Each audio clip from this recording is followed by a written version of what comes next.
Hi, hello, welcome to the Old Geezer's Diary. It's amazingly Thursday, the 9th of May, and I'm sitting in my little office doing a bit of work. It's nice, it's interesting, and one of the things that rang all my bells from, I think, yesterday was a post I put up which said, I'll read it out to you actually, because it was really quite an interesting little post.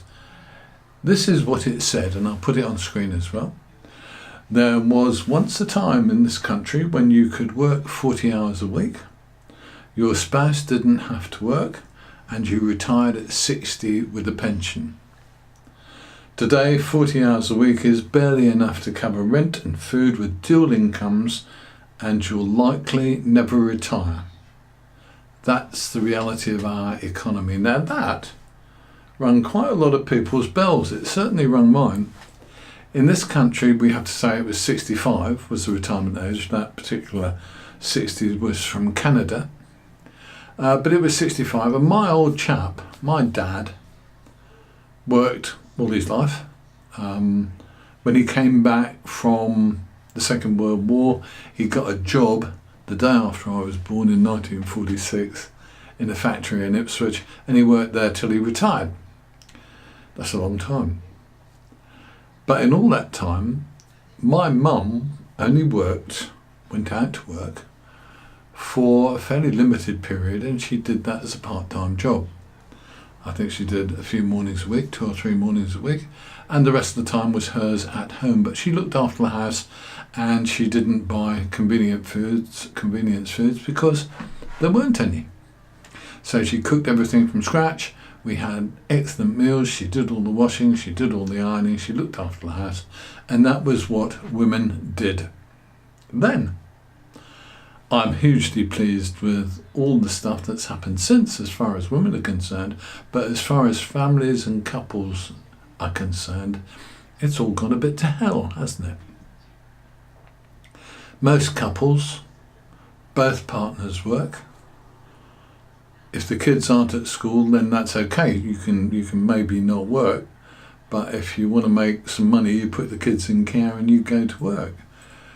When your kids are a bit older, then maybe you can increase your hours and stuff like that. And who knows? It all goes interesting, doesn't it? Because we now see so many couples working really hard, and they're working hard to keep up. They're actually pedaling to stay in the same place, aren't they? Because I think the reality is that all our expectations are completely different. Our expectations are much higher. We all think we should have everything. Most young people think they want to be a TV star, a film star, or a singer and make a fortune. And the truth is that those couples with good jobs, good incomes, in inverted commas, actually spend it all on actually keeping up. So what do you need? Well, you need the latest tech. So you have to buy a new phone every couple of years or every year. Me, I've made this one last for three odd years, and it's a gem. The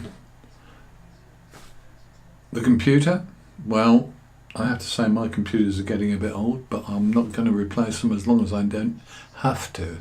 But on the other hand, I was talking to a lovely young girl the other day who said, well, I've just got a new computer, £1,300. £1,300, my goodness me. And when you think about all these things, I think it's a bit of an interesting one to think how far we've come. Because I don't think in social terms we've come very far at all. In fact, in reality, I think that when we look back at that poster, we haven't come that far for anyone. It was going to be, if you look back into those years, it was potentially going to be a life of luxury where you didn't have to go to work very much, you earned plenty of money, and machines did things. We were going to have robots, weren't we, if you recall?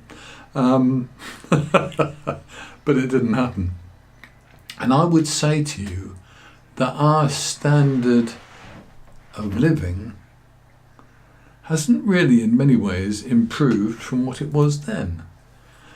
we've got a lot more stuff. We've got a lot more things. We've got a lot more services. But we have to pay for all of those. And they're not luxuries, they're requirements for life. You cannot see someone who, well, you don't see many people, who survive as younger people without the internet, without Netflix, without blah blah, without what. So I'd say to you, have we progressed over the last 50 or 60 years? I don't think in many ways related to the way we live our lives. No, we haven't, because we are actually under more pressure than I think we used to be. We actually have more stuff hanging over our necks, if you like, than we used to have. We earn more money. People get more dosh than they used to get. But in reality, almost all of the money is spent almost all of the time. And that's the difference. Interesting one, isn't it? I'm Chris. This is the Old Geezer's Diary. I'll see you soon.